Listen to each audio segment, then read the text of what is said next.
Coucou tout le monde, comment ça va aujourd'hui? Je vais très bien et je vous retrouve avec un plaisir toujours intact pour vous parler des fameuses liseuses ou lecteurs électroniques.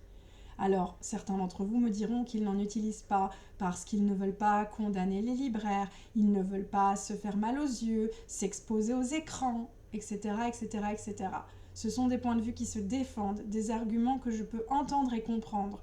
Mais aujourd'hui, je suis là pour vous montrer qu'une liseuse est un appareil très utile qui est là pour enrichir vos lectures et qui peut énormément vous apporter.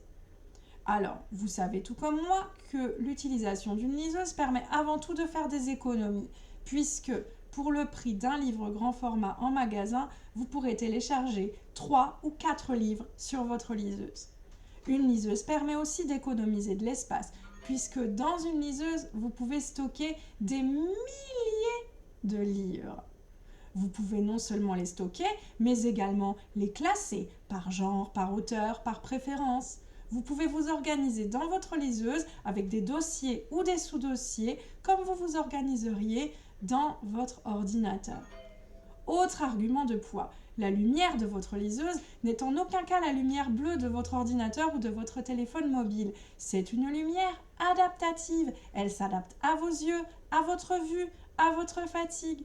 Vous pouvez régler la luminosité de votre liseuse, la police de vos ouvrages, la taille de la police. Vous pouvez paramétrer l'horaire auquel votre liseuse activera le mode nuit pour reposer davantage vos yeux. C'est une petite lumière jaune, très agréable, qui vous permettra de lire dans votre lit, sans lumière. Alors, dans votre liseuse, vous avez l'ouvrage, mais pas que. Vous avez aussi la fonction dictionnaire. Un mot pourra vous être traduit ou défini si vous posez votre doigt dessus. Vous avez également la fonction prise de notes. Vous pouvez surligner des passages, prendre des notes, commenter vos lectures. À la fin de chaque lecture, vous pouvez éventuellement rédiger un commentaire pour informer des futurs lecteurs ou des revendeurs. Vous pouvez aussi, bien entendu, suivre les recommandations de votre liseuse. Votre liseuse apprendra à vous connaître, vous posera quelques questions lors de votre première utilisation qui lui permettront de vous suggérer des lectures similaires aux autres, de vous suggérer des auteurs que vous pourriez découvrir et beaucoup apprécier. Alors, je vous ai dit le principal. Si vous avez d'autres questions, n'hésitez pas. Sachez bien entendu qu'un fichier téléchargé sur une liseuse peut également se télécharger sur votre ordinateur et donc être prêté à l'un de vos proches qui lui aussi possède une liseuse et qui mourrait d'envie de lire le même livre que vous sans l'acheter, bien entendu.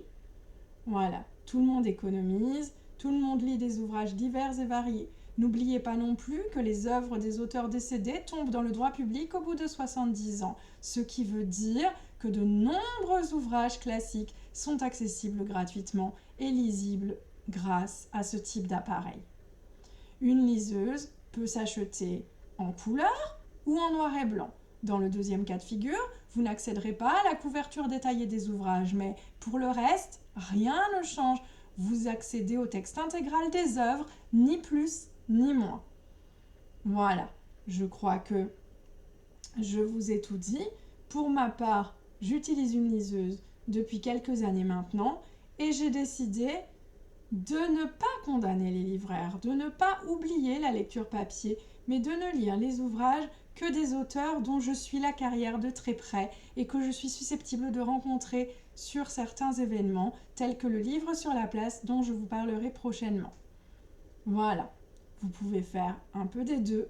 Beaucoup de liseuses, beaucoup de papier, un peu de liseuse, moitié-moitié, en alternance, comme vous voulez. Le tout, c'est de lire quand, comme et où vous le souhaitez. N'oubliez jamais que la lecture est un acte libre et personnalisé. Personne ne doit jamais vous forcer à lire quoi que ce soit. Vous lisez ce que vous voulez.